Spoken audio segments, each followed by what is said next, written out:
Dark Ages. Ito ang panahon na bawal basahin ang Biblia. At ito ang panahon na kung saan kanilang sinunog ang mga Biblia kasama ng mga may-ari ng Bibliang ito. Ito ay nangyari matagal ng panahon ang nakakakaraan. Maraming tao ang walang kamalayan sa katotohanan patungkol sa simbahan ng Sangkakristyanuhan. Maraming mga pinagbabawal. Nariyan ang pagbabasa ng Biblia at ipinagbabawal din ang pagkakaroon ng Biblia sa sariling tahanan. Ito nga ang tinatawag na Dark Ages. Sa panahon ng paghahari ng Apostate Church of Christendom, mayroon silang kinatatakutan na maaring magpapabago sa kanilang pananampalataya. Ang tanong ay, ano kaya ito? Atin itong sabay-sabay na alamin, mga kaibigan. Sa panahon ng Dark Ages, ito ay nakaprophesy sa libro ni Daniel at sa libro ng Revelation na tumutukoy sa 1,260 years na pamumuno ng Iglesia ng Romano na magpapabago sa kasaysayan ng ating mundo. Ating sabay-sabayin na alamin ito sa susunod na content kung ano nga ba ang 1,260 years na propesiya ng Daniel at ng Revelation. At balik na tayo mga kaibigan sa ating topiko. Sinunog ng mga taga-Roma ang mga Biblia kasama ng mga may-ari nito. Ito ang panahon kung saan ipinagbabawal na ipalaganap ang salita ng Diyos sa pamamagitan ng Biblia. Inamin ng simbahan sa sarili ng mga batas. Hindi rin pinahintulutan na magkaroon ang mga karaniwang tao ng Biblia at mahigpit na pinagbabawal ang pagkakaroon ng anumang pagsasalin sa aklat na ito. Ika pa dito, the Church admits this in her own laws. Canon 14, we prohibited also that the laity should not permitted to have the books of the Old or New Testament. We most strictly forbid their having any transaction of this book. The Church Council of Toulouse, 1229 AD.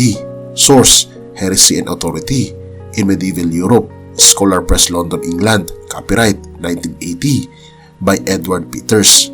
At ito pa ang isang batas na mababasa sa The Church Council of Tarragona na naisulat noong 1234 AD, Second Canon.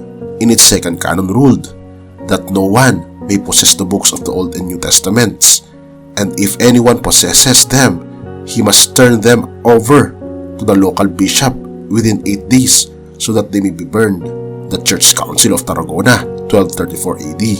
Sa Index Librorum Prohibitorum, si Pope Pius IV ay mayroong listahan ng mga pinagbabawal na aklat na pinagsama-sama at opisyal na pinagbawal ang mga ito sa Index of Trent noong 1559. Ito ang nakasulat, whoever reads or has such a translation in his possession cannot be absolved from his sins until he has turned in these Bibles. Books in the vernacular dealing with the controversies between Catholics and heretics of our time are not to be generally permitted, but are to be handled in the same way as Bible translations.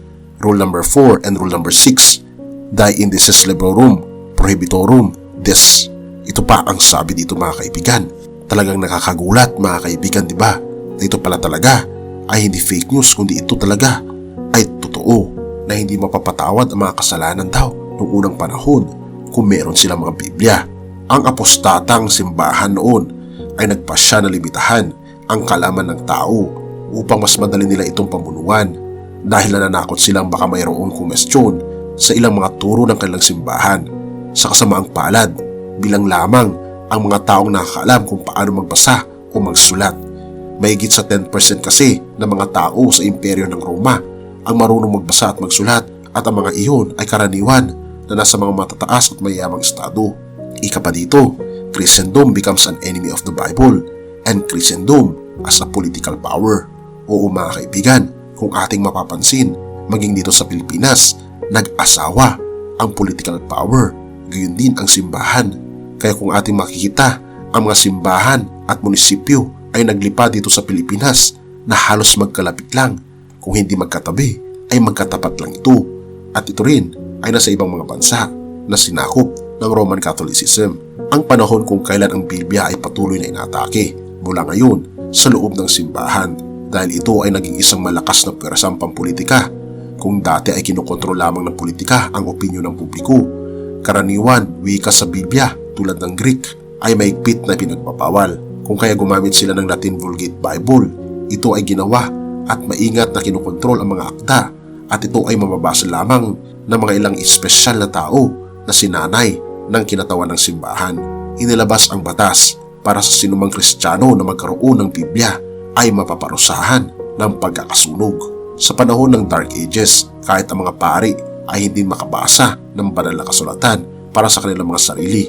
Dahil dito, hindi nila nagawang ihambing ang mga maling doktrinang lumaganap sa simbahang Romano laban sa mga doktrina ng salita ng Diyos. Sa bansang Italy, illegal rin ang nagmamay-ari ng Biblia hanggang taong 1870s. Ang mga ambisyon sa politika ang nagpasiklab sa mga krimen tulad ng Crusaders Wars dahil sa kaugnayan nito sa doktrina ng Kristiyano. Kristyanismo ang pangunahing isang dahilan na ginamit upang bigyan sila ng kredibilidad dahil ang mga tao noon ay walang mga Biblia upang suriin ang gayong mga bagay na kanilang sarili. Tradisyonal lang pinaghihigpit, sinasalungat at ipinagpapawal ang pagbubukas at paggamit ng Biblia. Sa Roman Catholic Church, una itong opisyal na ipinagbawal sa mga tao at inilagay sa Forbidden Index. Ito ang listahan ng mga aklat ng Konseho ng Valencia noong 1229. Ipinagbawal din ng Konseho ng Trent noong 1545 hanggang 1563 AD. Maraming mga papa ang naglabas ng utos na nagpapawal sa pagbabasa ng Biblia. Inilagay nila ito sa karaniwang wika ng mga tao at hahatulan ng mortal na kasalanan at kamatayan ang sino mang lalabag sa utos na ito. Ang Roman Catholic Church ay hayagang nagsunog ng mga Biblia at mga taong nagtangkang isinalin ito o isulong ang pag-aaral, pagbabasa at paggamit nito. Isa na dito ay si William Tyndale. Isinasabi na mahigit 6,000 kopya ng English translation ng New Testament o Bagong Tipan ang kanyang inilimbag sa Cologne, Germany at ipinuslit sa Inglaterra. Ngunit kalaunan ay sinunog ng simbahang Ingles si William Tyndale.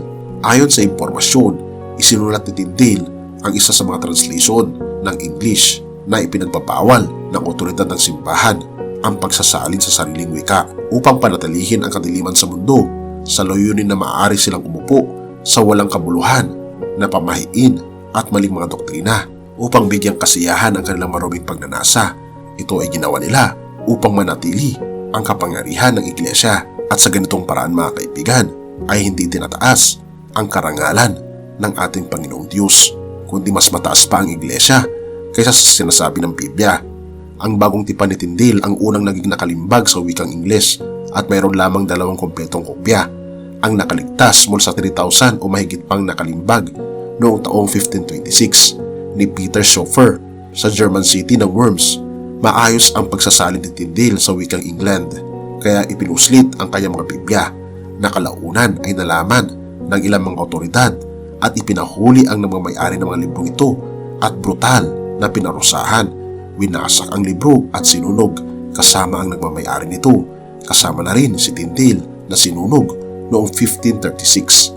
Sa loob ng 600 na taon, sinubukang manatili ng Iglesia ng Roma ang mga pagsasalin ng Biblia mula sa kamay ng mga tao. Walang awang pinagpapatay ang mga taong naniniwala sa Biblia at ang banal na kasulatan ay nawasak.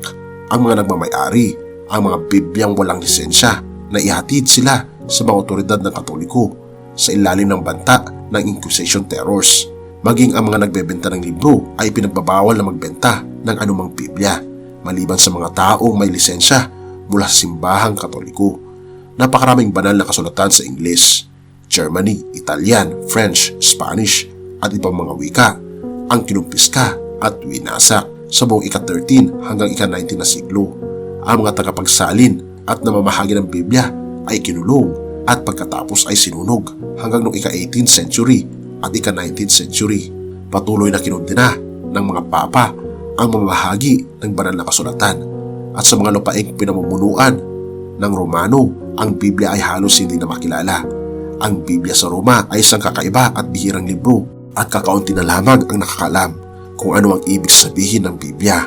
Ang pagsunog ng aklat na may kasamang mga Biblia ay karaniwan ginagawa pagkatapos ng taong 1521 at kung minsan maging ang tagasalin nito at publisher ay kasama mismong sinusunog.